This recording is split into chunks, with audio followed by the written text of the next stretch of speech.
Hi students.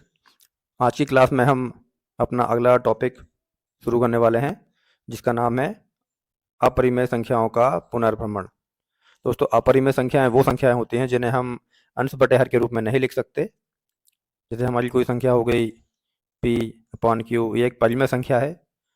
a upon b, ये भी परिमेय संख्या है। इसे हम अंश बटे हर में लिख सकते हैं। लेकिन कई सारी चीज़ें ऐसी होती हैं, कई संख्याएं ऐसी होती हैं जो परिमेय नहीं हो सकती। जैसे कि हम अपनी कुछ अभाज्य संख्याओं को अंडर रूट के अंदर लिखते हैं 2, 3, 5। ये सारी संख्याएं परिमेय संख्याएं नहीं हो सकती क्योंकि ये अभाज्य हैं, इनके और गुणनखंड नहीं हो सकते, इसलिए इन्हें परिमेय संख्याओं के रूप में व्यक्त नहीं किया जा सकता। हमारी इस टॉपिक में हम यही सिद्ध करेंगे कि ये सारी संख्याएं जो हैं वो अपरिमेय संख्याएं हैं। इन्हें हम इस तरह से भी लिख सकते हैं, अपरिमेय संख्या। दोस्तों, एक बार और अपने दिमाग में इस चीज़ को क्लियर कर लीजिए कि जो परिमेय संख्या होती है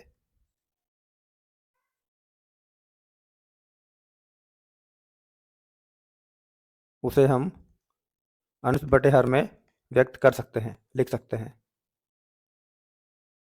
अपरिमेय संख्याओं को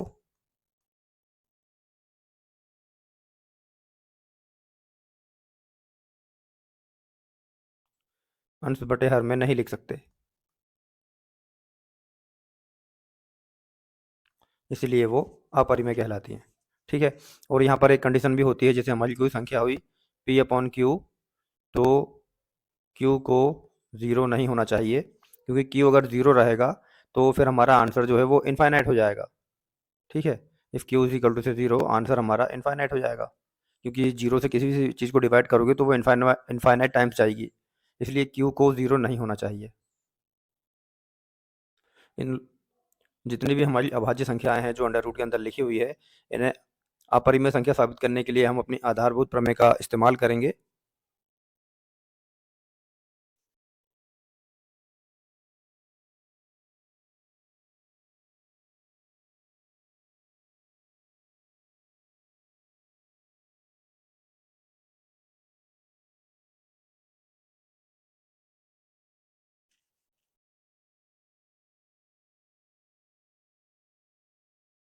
आप जानते हैं आधारभूत परिमेय जो है हम पिछले क्लास में पढ़ चुके हैं। अगर आप उसे पढ़ना चाहते हैं, समझना चाहते हैं, तो आप हमारा पुराना लेक्चर देख सकते हैं जो इसी प्लेलिस्ट में आपको मिल जाएगा।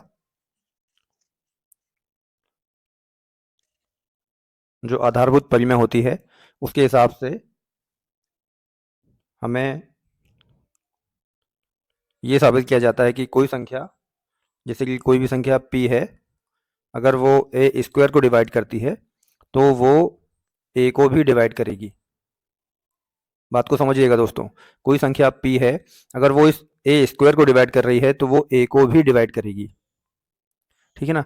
ये हमारी आधारभूत प्रमेय के हिसाब से सिद्ध किया जा चुका है। यही कॉन्सेप्ट हम यहाँ पर यूज़ करेंगे।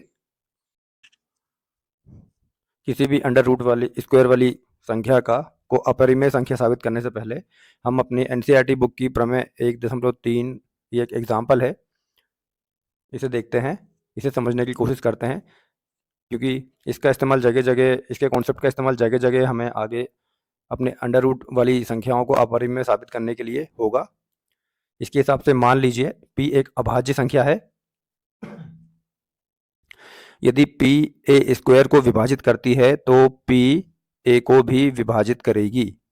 ठीक है। जहां a एक धनात्मक पूर्णांक है, यानी कोई पॉजिटिव नंबर है। ठीक है।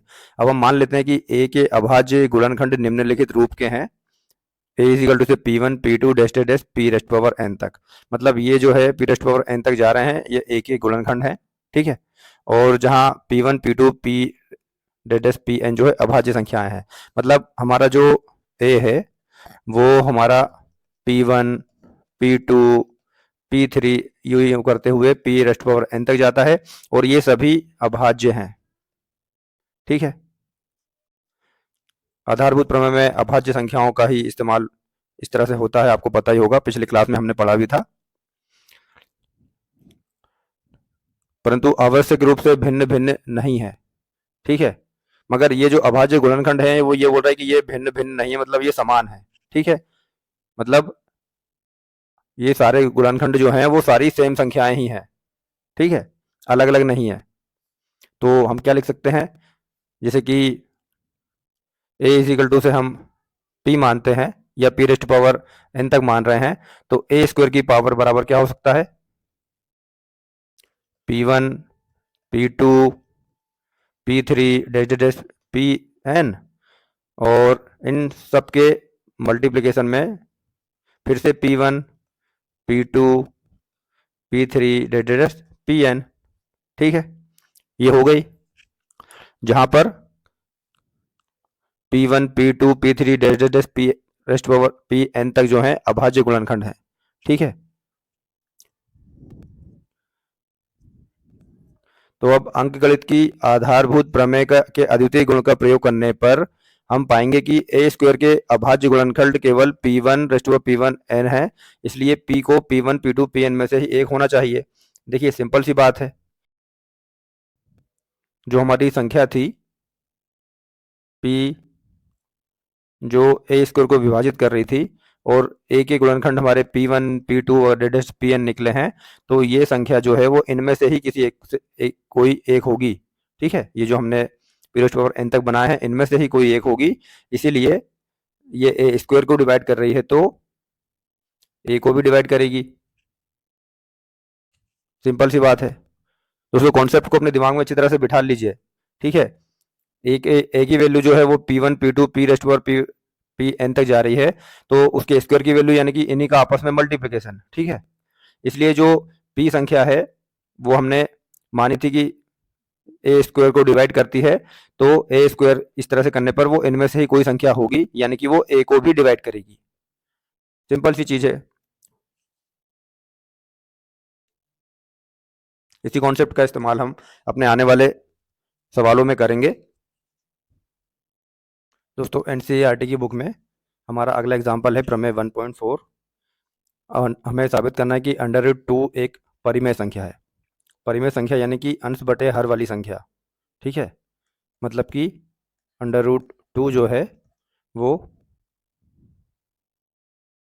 परिमेय संख्या होने के लिए इसे अंश बटे अंडर रूट 2 को परिमेय संख्याओं वाली प्रॉपर्टी फॉलो करनी पड़ेगी।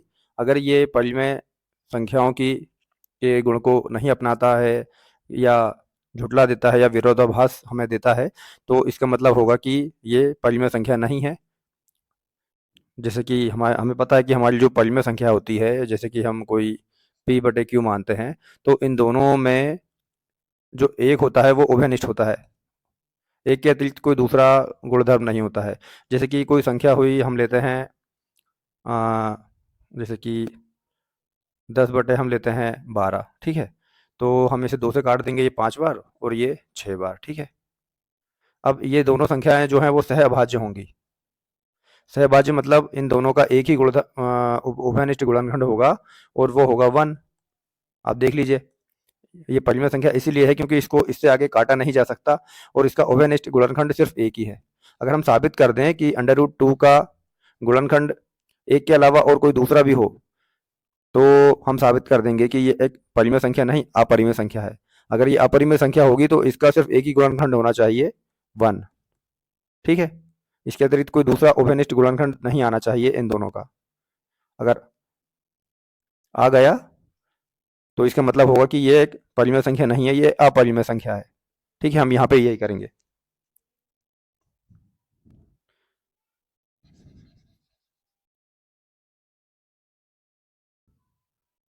चलिए हम थोड़ी देर के लिए मान लेते हैं इसकी प्रॉपर्टी को चेक करने के लिए कि ये एक अंडर रूट 2 एक अपरिमेय संख्या है। तो ये परिमेय संख्याओं वाली की तरह होगा। जैसे हमारी परिमेय संख्या मान लेते हैं ये a बटे b है, ये इसे फॉलो करेगा। ठीक है, ये b को हम इधर फेंक देते हैं, तो ये हो जाएगा b under root 2 is equal to से a। ठीक है, अब हम इन दोनों का स्क्वायर कर देंगे। ठीक है, तो हमारे पास क्या मिलेगा, बी का स्क्वायर, ये अंडर रूट 2 से कट जाएगा तो 2 हो जाएगा, और यहाँ पर ए का स्क्वायर।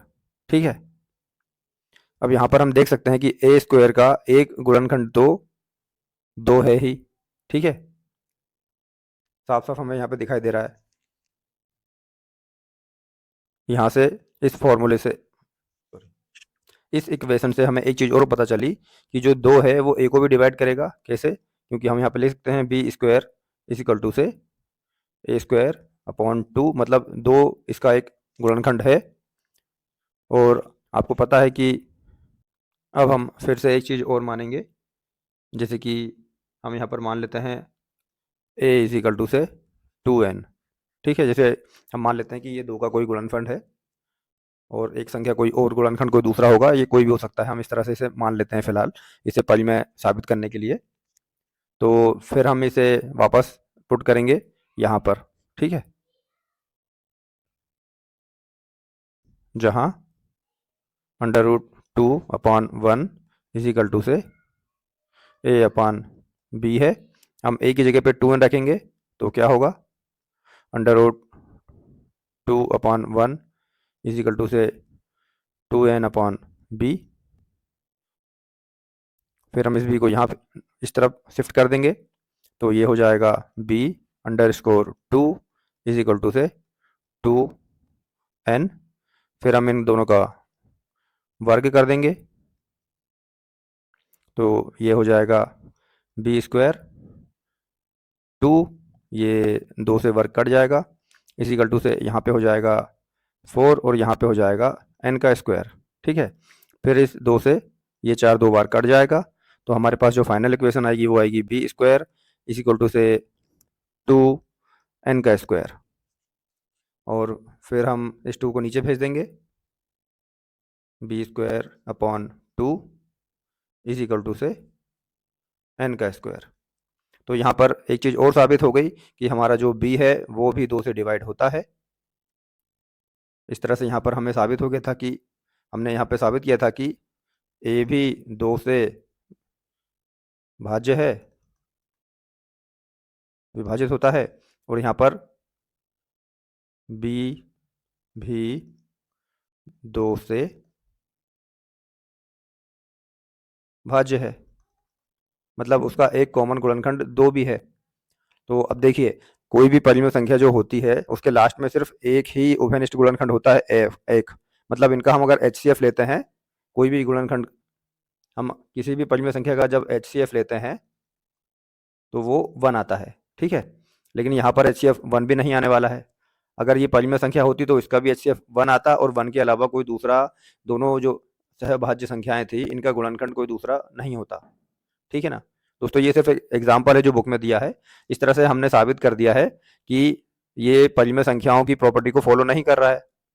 ठीक है, अंडर रूट 2 जो है उसके एक से ज़्यादा गुणनखंड आ रहे हैं, जो सह अभाज्य संख्या है अंडर रूट 2 अपॉन 1 उसके एक से ज़्यादा गुणनखंड आ रहे हैं एक के अलावा भी, और ये परिमेय संख्याओं की प्रॉपर्टी को, या कह लें उनके गुण को फॉलो नहीं करता है, तो ये हमारी अपरिमेय संख्या होगी। हम यहाँ पर लिख सकते हैं, अगर आपको ये क्वेश्चन आता है या इस तरह से कोई भी संख्या आती है जो अभाज्य संख्या, और उसका साबित करने के लिए आएगा कि इसे अपरिमेय साबित कीजिए, तो आपको यहाँ पर फिर लास्ट में लिखना होगा कि अंडर रूट 2 परिमेय संख्या के गुण धर्म को फॉलो को हम लिख सकते हैं कि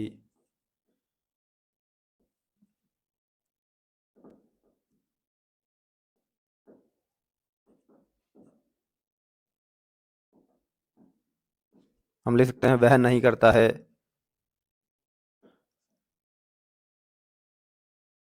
नहीं करता है। दोस्तों, इन चीज़ों को और भी अच्छे तरीके से हिंदी में लिखा जा सकता है।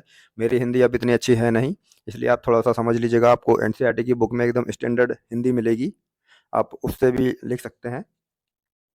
हम यहाँ पे ये भी लिख सकते हैं कि हमने एक त्रुटिपूर्ण कल्पना कर ली है, क्योंकि अंडरस्कोर 2 जो है वो एक परिमेय संख्या नहीं है, तो ये परिमेय संख्याओं के गुणों को वहन नहीं करेगा।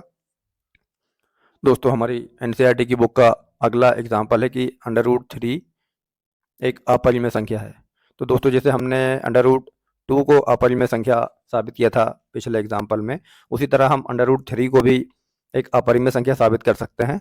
चलिए करना शुरू करते हैं। इसके लिए हम मान लेंगे कि अंडर रूट 3 एक परिमेय संख्या है। ठीक है, ये ज़्यादा बड़ा हो गया।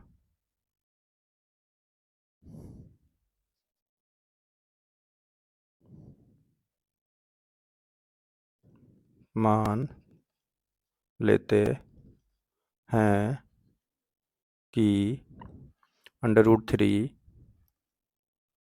एक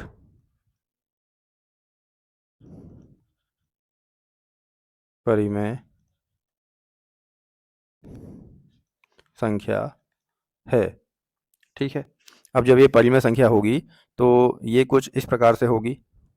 under root 3 is equal to से ए अपॉन बी के रूप में होगी। ठीक है, और हमें एक चीज़ का और ध्यान रखना है कि जो परिमेय संख्या होती है सह अभाज्य होती है, मतलब उसका एक के अतिरिक्त कोई दूसरा उभयनिष्ठ गुणनखंड नहीं होता है। ठीक है ना।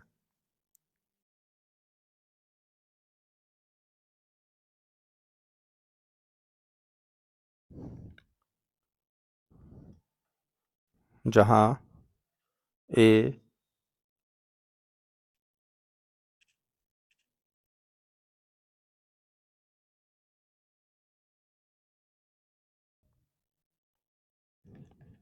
और बी सह अभाज्य हैं और बी की वैल्यू जीरो नहीं होनी चाहिए। ठीक है, अगर बी की वैल्यू जीरो होगी तो फिर ये परिमेय संख्या का मान बहुत इन्फिनिट आता है, आपको पता ही होगा। ठीक है, अब हम यहाँ पर अपना काम शुरू करते हैं। यहाँ से पहले स्टेप में हम under root 3 upon 1 is equal to से इसको इस तरह से लिख सकते हैं, ए अपॉन बी। ठीक है, फिर इस बी को हम इस तरफ डाल देंगे,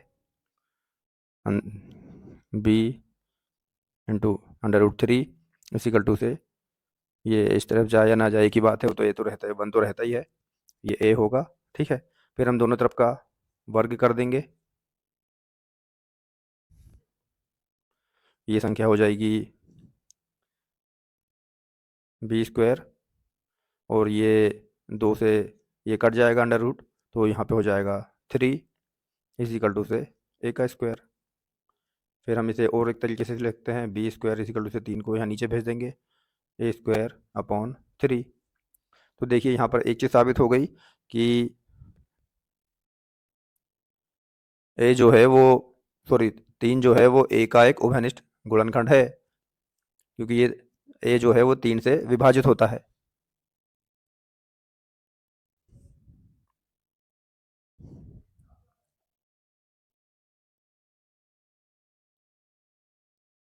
तो हम यहाँ पे लिख सकते हैं अपनी आधारभूत प्रमेय का एग्जांपल देते हुए कि ए स्क्वायर 3 से डिवाइड या विभाजित होता है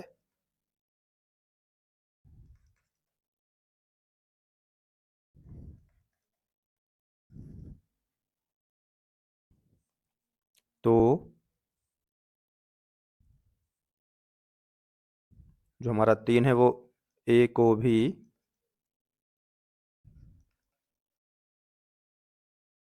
विभाजित करेगा। ठीक है, हमने ये पहले साबित भी किया है, आप इसके लिए मेरे पुरानी वीडियो हमारी इसी सीरीज की देख सकते हैं। अगर ए स्क्वायर को 3 डिवाइड करता है, किसी भी संख्या के स्क्वायर को कोई संख्या डिवाइड करती है, तो वो उसके सिंगल संख्या को यानी ए को भी डिवाइड करेगी। ठीक है ना, ये हमारी हम पहले भी साबित कर चुके हैं। चलिए अब एक काम और यहाँ हम करके देखेंगे।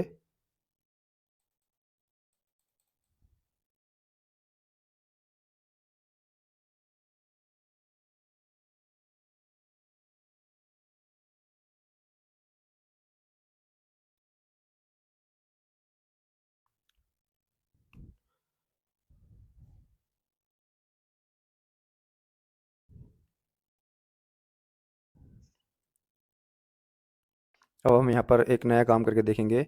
हम यहाँ पर मान लेंगे a इज इक्वल टू से जो है 3 का मल्टीप्लाई 3 के गुणनखंडों में है, तो इसे हम ले लेंगे 3n।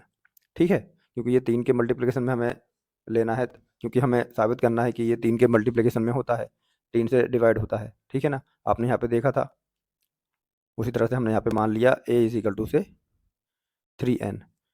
अब इस वैल्यू को हम यहाँ पे रखेंगे।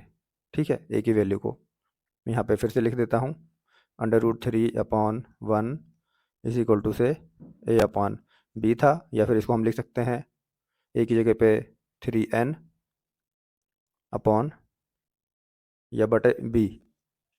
ठीक है, फिर हम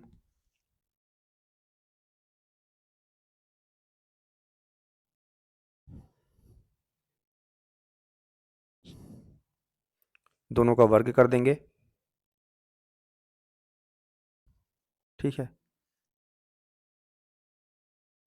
तो हमें क्या प्राप्त होगा, हमें मिलेगा यहाँ पर ये 3 से ये स्क्वायर कट जाएगा, तो बचेगा 3 इजिकल टू से यहाँ पर 9 हो जाएगा, और n का स्क्वायर अपॉन b का स्क्वायर।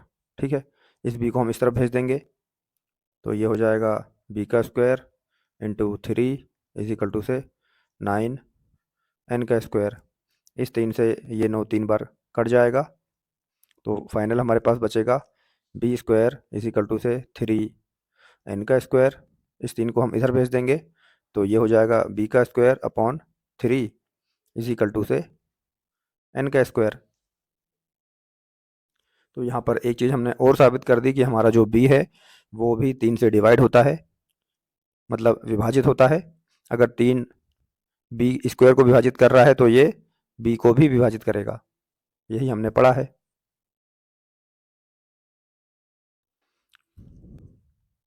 तो यहाँ पर हम साबित कर चुके हैं कि 3 जो है 3a और b का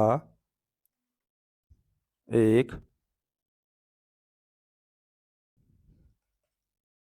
उभयनिष्ठ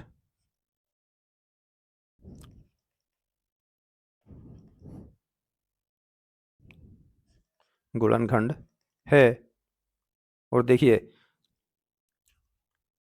एक परिमेय संख्या का एक से अधिक सहभाज्य संख्याओं में एक परिमेय संख्या में जो सहभाज्य संख्याएं होती हैं उनका एक से अधिक कोई गुण एक के अलावा कोई दूसरा गुणनखंड नहीं होता है।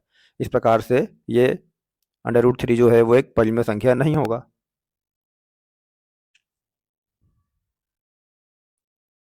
क्योंकि हमने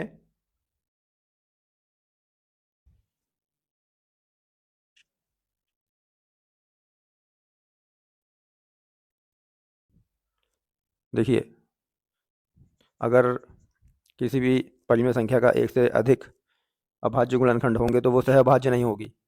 ठीक है, परिमेय संख्याएं जो होती हैं वो सहभाज्य होती हैं, क्योंकि उनको और ज़्यादा काटा नहीं जा सकता।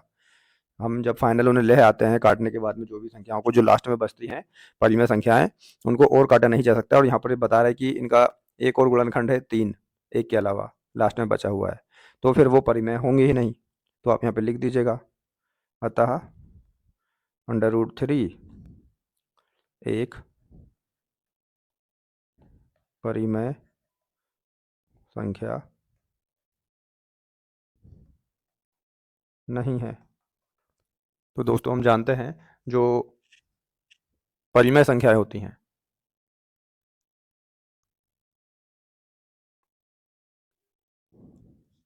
परिमेय संख्या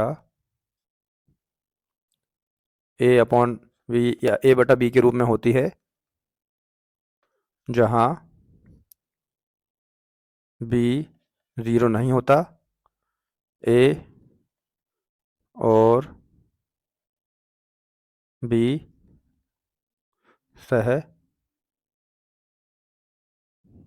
अभाज्य होते हैं।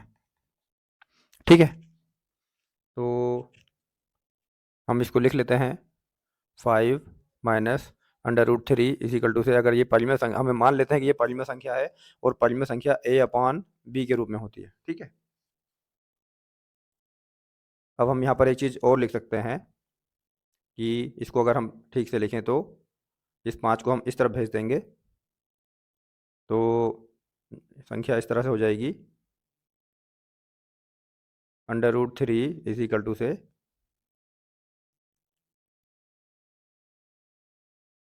या √3 को इस तरफ से ले भेज के a/b को इस तरफ a/b को इस तरफ ले आते हैं, तो ये संख्या फाइनल हो जाएगी √3 इज इक्वल टू से 5 माइनस a/b। ठीक है, देखिए यहाँ पर a और b हमारे पूर्णांक भी होते हैं, पूर्ण संख्याएं होती हैं, और ये भी एक परिमेय संख्याओं के रूप में है। ठीक है, तो ये एक परिमेय संख्याओं की प्रॉपर्टी शो कर रहा है, लेकिन हम एक चीज़ जान चुके हैं अपने पुराने एग्जाम्पल से कि √3 जो है वो एक अपरिमेय संख्या है।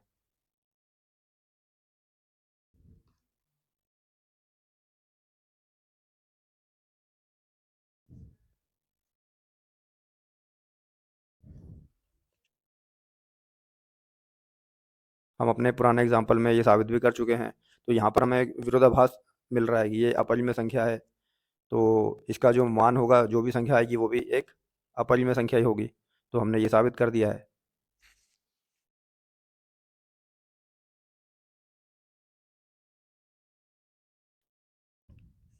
ये ऐसा इसलिए हो रहा है क्योंकि हमने इसे परिमेय संख्या मान लिया था, जबकि √3 परिमेय संख्या नहीं होती है। तो ये भी 5 अंडर रूट 5 माइनस √3 जो है वो भी परिमेय संख्या नहीं होगी। यहाँ पर आप लिख सकते हैं कि हमें विरोधाभास मिला है, अतः हमें विरोधाभास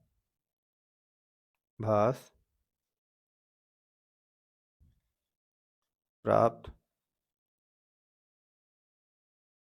हुआ है,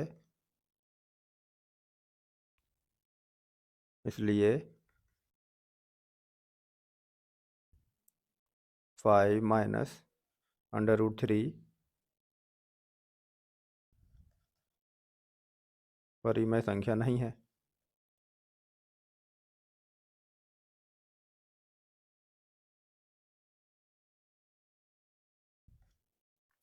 ठीक है, चलिए शुरू करते हैं अपनी प्रश्नावली 1.3। इसका पहला सवाल है, सिद्ध कीजिए कि अब _5 एक अपरिमेय संख्या है। ठीक है, तो दोस्तों अपर जो 5 होता है वो भी एक अभाज्य संख्या होती है, जैसे 2 होता है, 3 होता है। हमने अपने पुराने एग्जाम्पल में 3 और 2 को साबित कर चुके हैं, अब 5 को साबित करते हैं। उसके लिए हम वही काम करेंगे जो हमने पिछले 2 सवालों में किया था।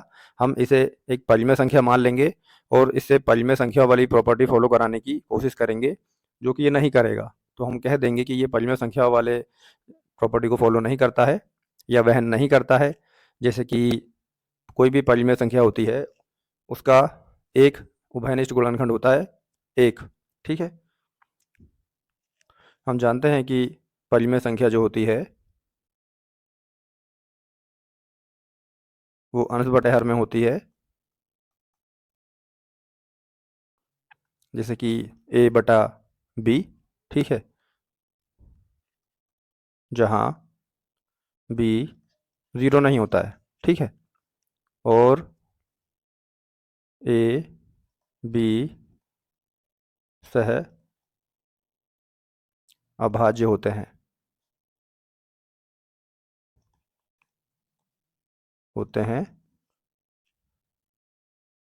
जिनका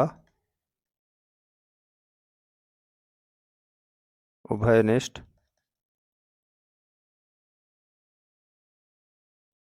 गुणनखंड 1 होता है, जिसे हम HCF भी कहते हैं कि दोनों का जो भी सहभाज्य संख्या होती है उनका HCF 1 होता है। ठीक है, इसके अलावा कोई दूसरी संख्या, अगर कोई दूसरा गुणनखंड आएगा तो फिर ये संख्या अपरिमेय नहीं होगी। हमें यहाँ पे यही साबित करना है। चलिए शुरू करते हैं। सबसे पहले हम यहाँ पर एक लाइन बना देते हैं। हम यहाँ पे लिखेंगे √5 इज इक्वल टू से a/b। ठीक है, फिर हम इसका दोनों का वर्ग कर देंगे, यहाँ पे आप लिख भी सकते हैं वर्ग करने पर। दोस्तों एग्ज़ाम में या अपनी आप कॉपी अगर बना रहे हैं तो उसमें आपको बढ़िया साफ सुथरी राइटिंग में स्टेप बाय स्टेप लिखना है। जैसे मैं यहाँ समझाने के लिए कर रहा हूँ वैसे आप नहीं करिएगा, आप एक के नीचे एक लिखिएगा। यहाँ पर ये स्क्वायर 2 से कट जाएगा, सॉरी ये स्क्वायर 2 की पावर से कट जाएगा तो यहाँ पर बचेगा 5। यहाँ पर होगा ए स्क्वायर अपॉन बी स्क्वायर। तो हम यहाँ पर बी स्क्वायर को इधर लेकर जाते हैं और 5 को नीचे लाते हैं, तो ये इस तरह से कुछ हो जाएगा, b square is equal to से ए स्क्वायर बटा 5। तो देखिए यहाँ पर एक चीज़ तो साबित हो गई कि ए का एक गुणनखंड 5 है और ए स्क्वायर का एक गुणनखंड 5 है, और अगर ऐसा है तो ये ए को भी विभाजित करेगा। ठीक है,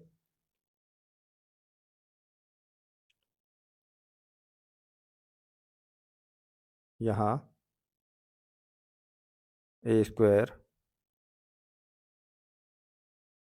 यहाँ हम इस तरह से लिखते हैं, यहाँ 5 ए स्क्वायर को विभाजित करता है तो ए को भी विभाजित करेगा। सिंपल है।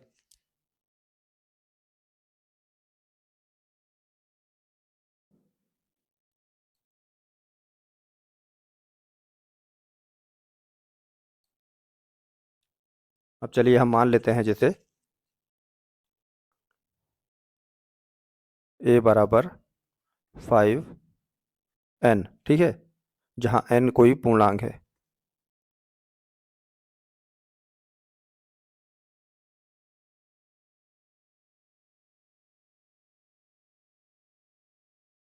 ठीक है,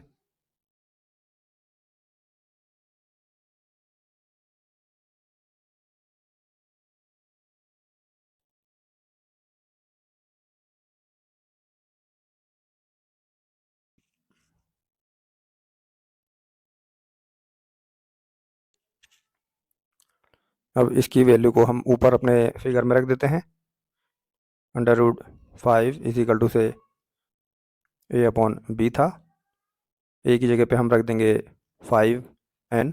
दोस्तों यहाँ पर हमने 5n के मल्टीप्लिकेशन में ये इसलिए लिया है क्योंकि हमें 5 से विभाजन करना है। ये दिखाता है कि हमारी जो संख्या है वो 5 के गुणनखंड में है कि नहीं।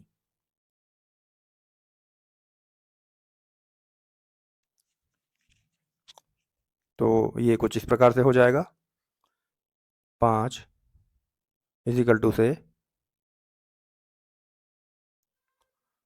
5n अपॉन बी, फिर हम इन दोनों का वर्ग कर देंगे तो यहाँ से ये स्क्वायर हट जाएगा, यहाँ पर बचेगा सिर्फ 5 इज इक्वल टू से यहाँ पे हो जाएगा 25 n का स्क्वायर अपॉन b का स्क्वायर।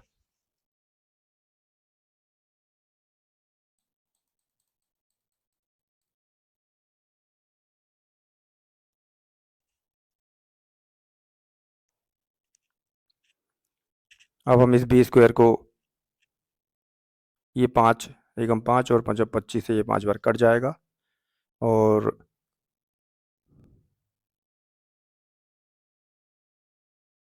इस बी को यहाँ और 5 को हम नीचे भेज देंगे, या रुकिए अपन इस तरह से लिख लेते हैं, 5n का स्क्वायर अपॉन बी का स्क्वायर।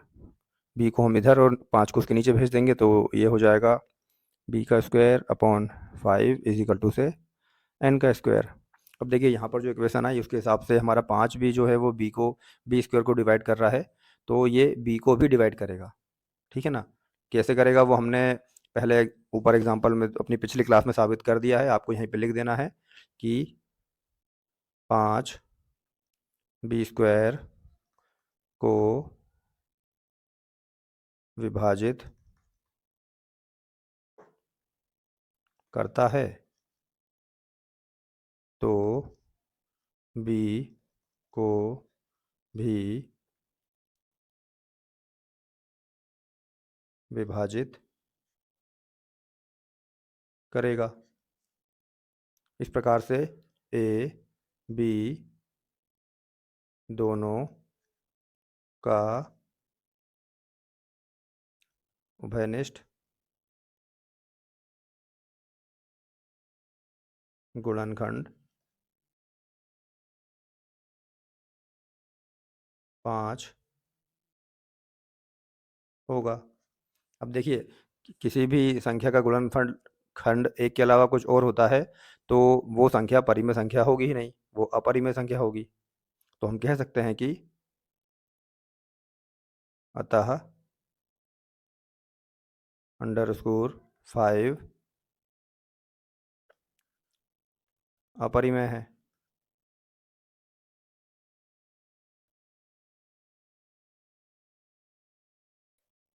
यहाँ पे आप एक चीज़ और लिख दीजिएगा कि हमने हमें ये विरोधाभास मिलता है कि ए और बी दोनों का एक और उभयनिष्ठ गुणनखंड है वो 5 आया है, जबकि किसी भी अपरिमेय संख्या का सिर्फ उभयनिष्ठ गुणनखंड सिर्फ एक ही होता है और इसका 5 आया है, तो ये परिमेय संख्या नहीं हो सकती, तो ये अपरिमेय संख्या है। दोस्तों, इसे आप अपनी तरह से और भी अच्छे से डिस्क्राइब करके लिख सकते हैं। जितना अच्छे से आप लिखेंगे उतना अच्छा रहेगा। हमारे अगले सवाल में हमें दिया हुआ है कि सिद्ध कीजिए कि 3 + 2_5 एक अपरिमेय संख्या है। ठीक है, चलिए इसके लिए हम इसे पहले एक परिमेय संख्या मान लेते हैं और फिर देखेंगे कि ये परिमेय संख्याओं की तरह गुणधर्म या अपना प्रॉपर्टी फॉलो करती है या नहीं। चलिए हम इसको परिमेय संख्या की तरह लिखते हैं। 3 + 2_5 = से A/B, जहाँ A B सह अभाज्य संख्या है जिनका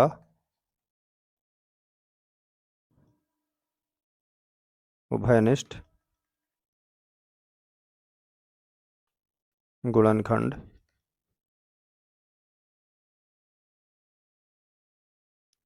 1 होता है। B 0 नहीं होना चाहिए। ठीक है, ये हम इस तरह से लिख लेते हैं। उसके बाद में हमें आगे लिखना होगा 3 + 2_5 बटा 1 लिख सकते हैं = से A/B। ठीक है, इस तरह से हम इसे लिख सकते हैं।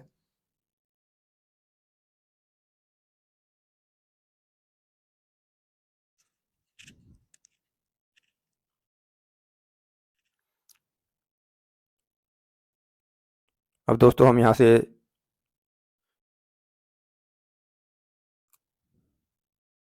इस 3 को उस तरफ भेज सकते हैं, जैसे कि 2_5 इस एक का कोई मतलब नहीं होता है।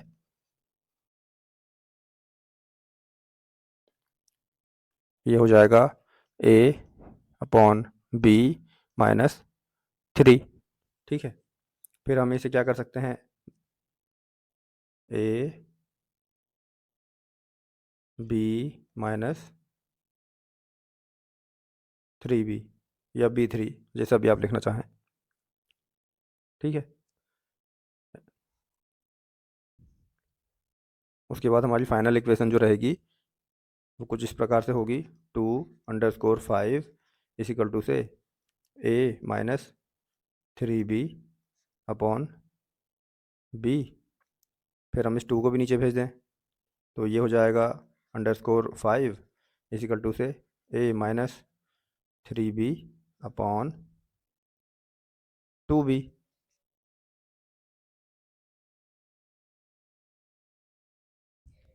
अब देखिए दोस्तों, यहाँ पे ए और बी पूर्णांक है, ठीक है। हम जानते हैं कि ए और बी दोनों पूर्णांक हैं और हमारे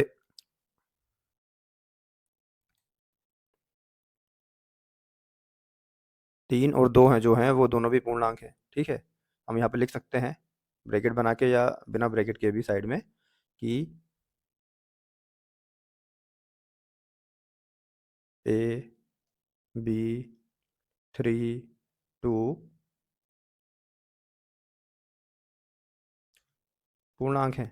तो ये जो पूरा है ये तो परिमेय संख्या होगी।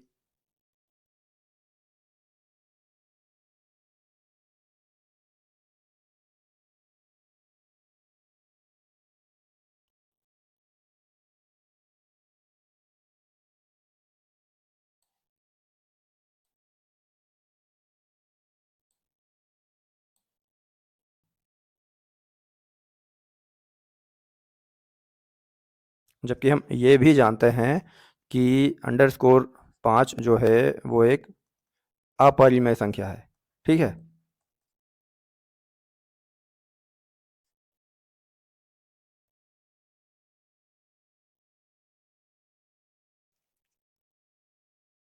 और ये संख्या हमारी सामने वाली संख्या के बराबर है,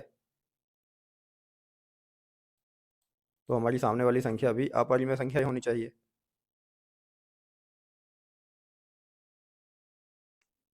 तो यही विरोधाभास हमें मिला है कि इस तरफ हमें अपरिमेय संख्या है और उसके बराबर में दूसरी तरफ परिमेय संख्या है। तो ये हमें विरोधाभास क्यों मिला है? क्योंकि हमने शुरू में कल्पना ही गलत की थी, हमने अपनी इस संख्या को परिमेय संख्या मान लिया था, ठीक है। अतः हम कह सकते हैं कि ये हमारी परिमेय संख्या नहीं है।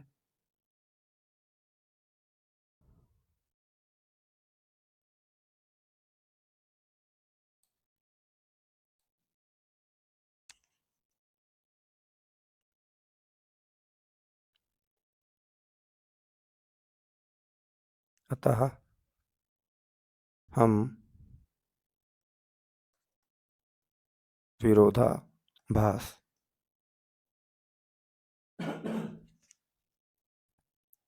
की वजह से कह सकते हैं कि 3+2_5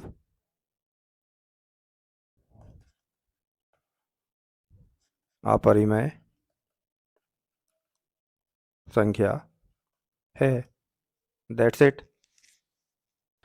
हमारा अगला सवाल है, सिद्ध कीजिए कि निम्नलिखित संख्याएं अपरिमेय संख्याएं हैं। ये जो हमें तीनों संख्याएं दी हुई हैं इन्हें हम अपरिमेय संख्याएं साबित करेंगे।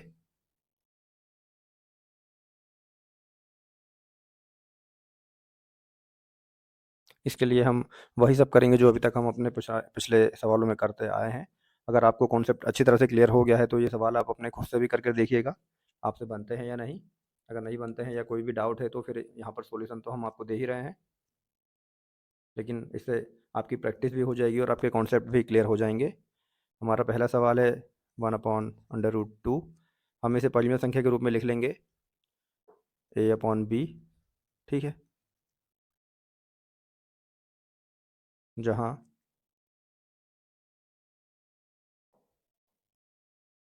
a एंड b सह अभाज्य हैं। दोस्तों सहअभाज्य का मतलब ये ए और बी इससे ज़्यादा डिवाइडेड नहीं होंगी, ठीक है ना। अगर कोई बड़ी संख्या मिलती है आपको तो आप उसे काट के पहले ऐसी संख्या बना लीजिए जिसको और ज़्यादा काटा ना जा सके, जो अभाज्य हो जाए उसे ही अभाज्य कहते हैं। आप इसमें कंफ्यूज मत होइएगा। अगर आपको कोई बड़ी संख्या मिल गई जिसे काटा जा सकता है तो आप उसे सहअभाज्य नहीं कह सकते। वो सहअभाज्य तभी कहलाएगी जब उसे उससे ज़्यादा काटा ना जा सके और ऊपर और नीचे दोनों तरफ अभाज्य संख्याएं आ जाएं, ठीक है।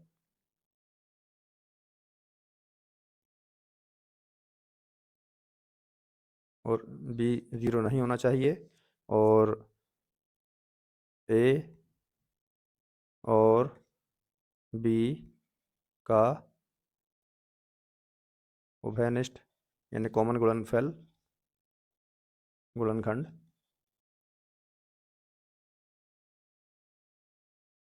एक होता है। ठीक है, मतलब जो HCF होता है वो एक ही होना चाहिए, एक से ज़्यादा नहीं होना चाहिए।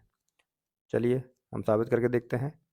हम इसका वर्ग कर देते हैं, तो ये हो जाएगा 1/2 इजिकल टू से A² अपॉन B²।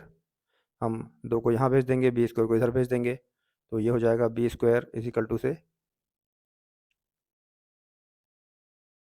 या फिर हम सिर्फ B² को ही यहाँ भेजेंगे तो, और A को इस तरफ लिख लेते हैं, तो ये इक्वेशन फाइनली कुछ इस तरह से हो जाएगी, A² इजिकल टू से B²/2। अब देखिए ये दो जब B² को विभाजित कर रहा है तो ये B को भी करेगा, हमने उसमें लिखा था अपनी 1.3 प्रमेय जो है NCERT बुक की, उसमें हमने ये साबित भी किया है। 2 B² को विभाजित करता है तो B को भी विभाजित करेगा। ठीक है,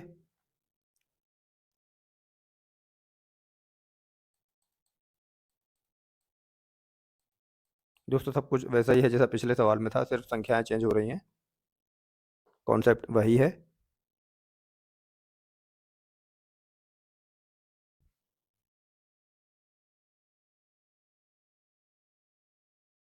अब हम यहाँ पे मान लेंगे B इजिकल टू से 2n,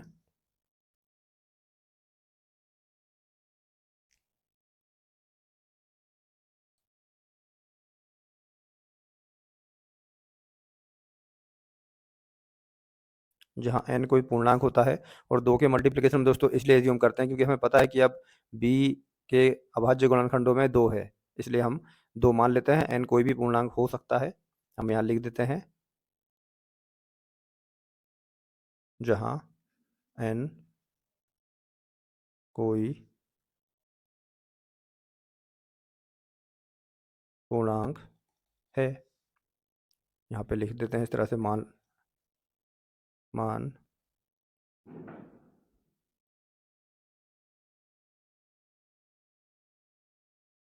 लीजिए b इजिकल टू से 2n। ठीक है, अब हम इसकी वैल्यू को ऊपर रखेंगे अपने फॉर्मूले में, जहाँ हमने माना था 1/√2 इजिकल टू से A/B या A/B। यहाँ पर हम b की वैल्यू रख देंगे a। दोस्तों आप ये सब नए लाइन में ही करें तो ज़्यादा बेहतर है। 1/√2 इजिकल टू से A/B की जगह पे हम 2n रख देते हैं। ठीक है,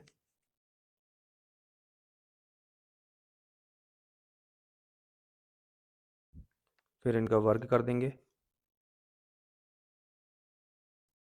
तो यहाँ पे हो जाएगा 1/2, ये स्क्वायर इस 2 से कट जाएगा, इजिकल टू से A² ये 2 का 4 हो जाएगा, और n²। ठीक है, ये 2 से ये 2 बार कट जाएगा, तो हमारे पास जो फाइनल इक्वेशन आएगी, हम इसे यहाँ पर इस तरह से लाइन खींच के आगे करते हैं, A² इजिकल टू से 2n², और A² ये 2 को नीचे भेज देंगे, n²। अतः यहाँ पर हमें साबित हुआ कि 2 भी a का अभाज्य गुणनखंड है। ठीक है, और ये a को विभाजित करेगा, A² को विभाजित करता है तो a को भी करेगा। इस प्रकार 2 A² को विभाजित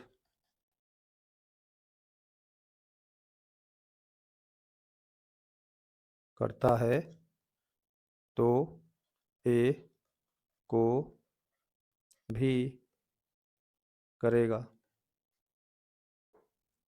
तो यहाँ पर हमारे पास a और b का उभयनिष्ठ गुणनखंड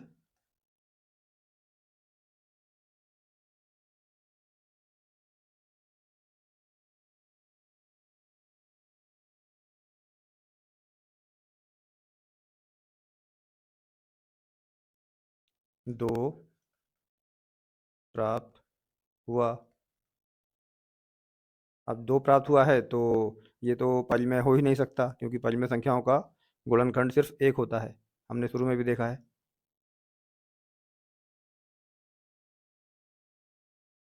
ठीक है, ये हमने शुरू में लिखा भी था।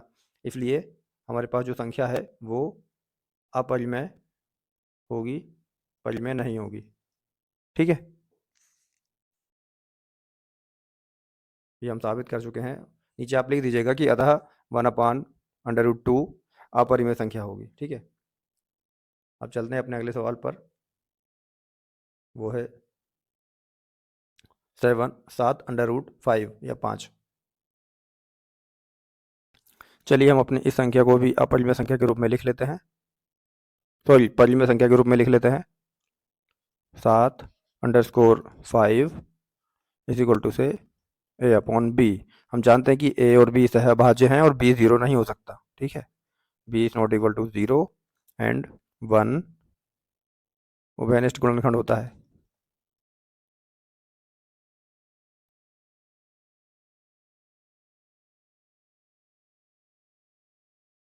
ठीक है, तो हम इसको कुछ इस तरह से लिखेंगे फिर।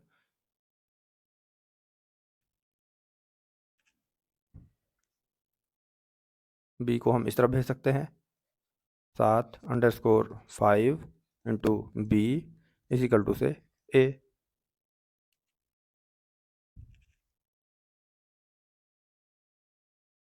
ठीक है, अब इस 7 को भी हम नीचे भेज सकते हैं इधर, और b को भी। तो हमारे पास ये इक्वेशन आ सकती है 5 इज इक्वल टू से a/7b।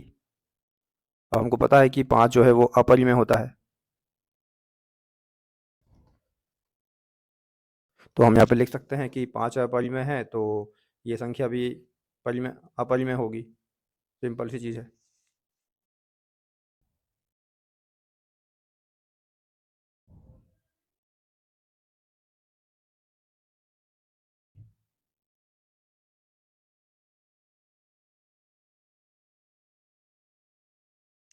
हम यहाँ पे लिख सकते हैं कि हमारा दायां पक्ष अपरिमेय है, सॉरी दायां पक्ष परिमेय रहेगा और बायां पक्ष अपरिमेय। ऐसा क्यों हुआ? क्योंकि हमने शुरुआत में गलत गलत कल्पना कर ली थी। हमने अपनी संख्या को परिमेय संख्या मान लिया था। अगर हम ऐसा नहीं करते तो हमारे पास इस तरह की प्रॉपर्टी नहीं आती। हमें यही साबित करना था कि हमारा ये जो 7/5 संख्या है ये परिमेय है या अपरिमेय है। अगले सवाल में हमें एक संख्या दी हुई है 6 + √2 और हमें इसे अपरिमेय साबित करना है। ठीक है, इसके लिए हम वही सब करेंगे जो अभी तक करते आए हैं।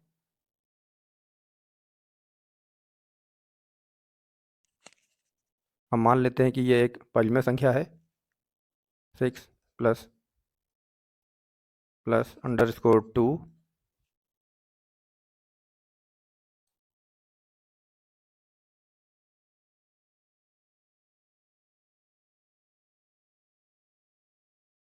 इज इक्वल टू से, हम इसे एक परिमेय संख्या हमने मान ली है,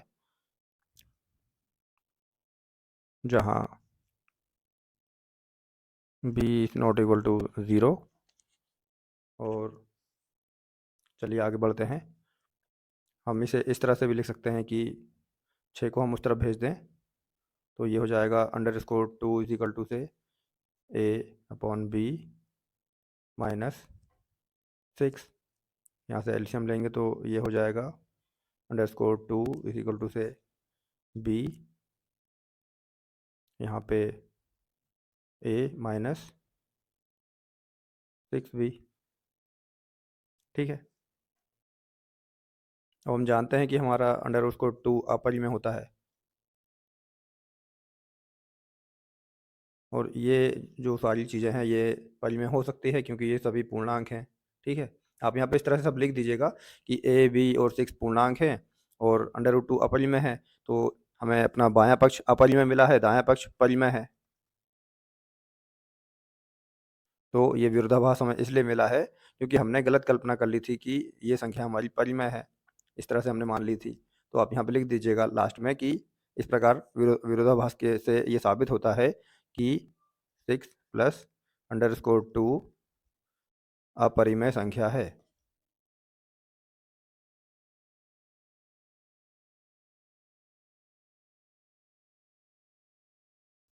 ओके, दैट्स इट।